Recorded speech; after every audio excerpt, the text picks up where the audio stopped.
And if there's too many colored people around here, I definitely will get out. One of the main reasons was because it was a white community. And we understood that it was going to be all white, and we were very happy to buy a home here. This was Levittown, Pennsylvania, shortly after World War II, in a suburb that explicitly promised a white-only neighborhood. And it wasn't some outlier. It was the prototypical suburb, built by the father of suburbia, Bill Levitt, who created several suburbs around the US, all named Levittown. But one reason Levitt wanted a white-only community was because the US government was subsidizing it, and that's what they wanted. They said they didn't want racially inharmonious groups, lowering property values. That's why Levitt didn't just sell cookie-cutter houses. He sold a meticulously crafted, affordable, utopian lifestyle.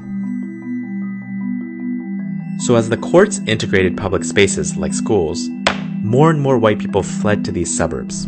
And these patterns are still the defining characteristic of America's racial geography. But we now spend most of our time at work, and there, it gets a lot more complicated.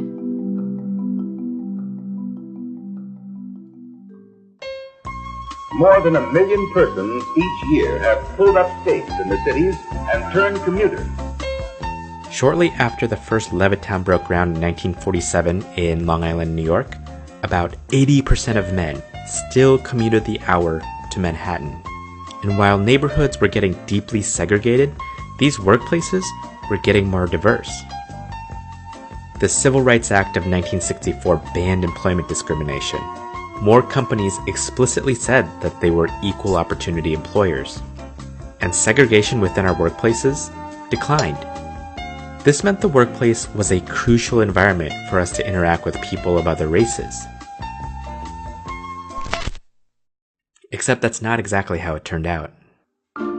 A few months ago, researchers at Cornell and Penn State shared a dataset with me, and when I mapped it, it kind of blew my mind. This is a map of where people work in modern-day Chicago. The taller an area, the more people there are. But now let's color in each neighborhood by the percentage of white people. You can see the city centers are pretty diverse. But now, here's what happens when they go home. What's even more astounding is what happens when we map people of color. Here's where black people work in Chicago.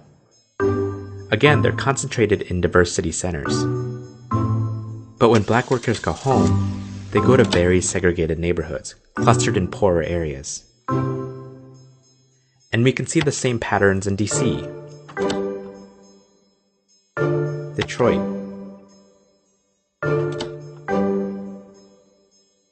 Philadelphia, pretty much everywhere in the US. These maps show just how stubborn residential segregation is. But they also show what looks like a glimmer of hope for integration. Cities are remarkably diverse during the workday. So this got researchers interested in looking closer at what's at work. Let's look at how segregation changed in recent years. From 2000 to 2010, residential segregation between black and white people got slightly better. For the most part, segregation just mostly plateaued for all racial groups.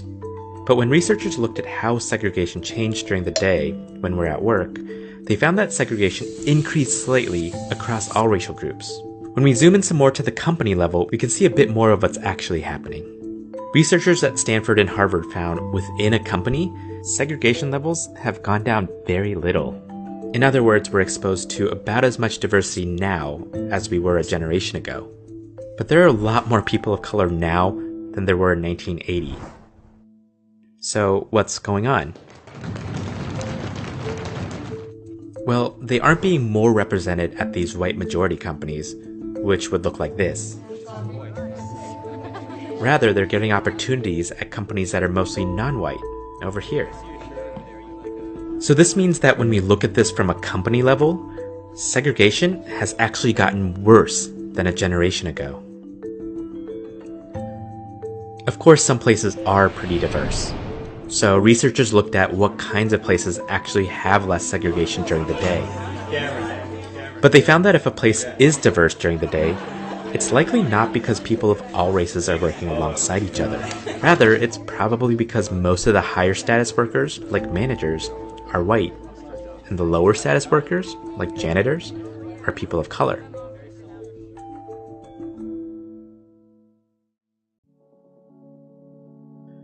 American policies engineered our segregated homes. But work, where we spend most of our time, many thought that could be a space where we form meaningful relationships with people of other racial backgrounds. That hasn't quite happened, and we see it in the most personal parts of our lives. In 2014, the Public Religion Research Institute asked Americans to list the people with whom they've discussed important matters in the past 6 months. In other words, our friends. Most Hispanic people had friends of other races. About 1 in 3 black people did too. But 75% of white people only had white friends. In short, we may be exposed to diverse spaces, but we still live very segregated lives. But the whole trouble with this integration business is that in the end, it probably will end up with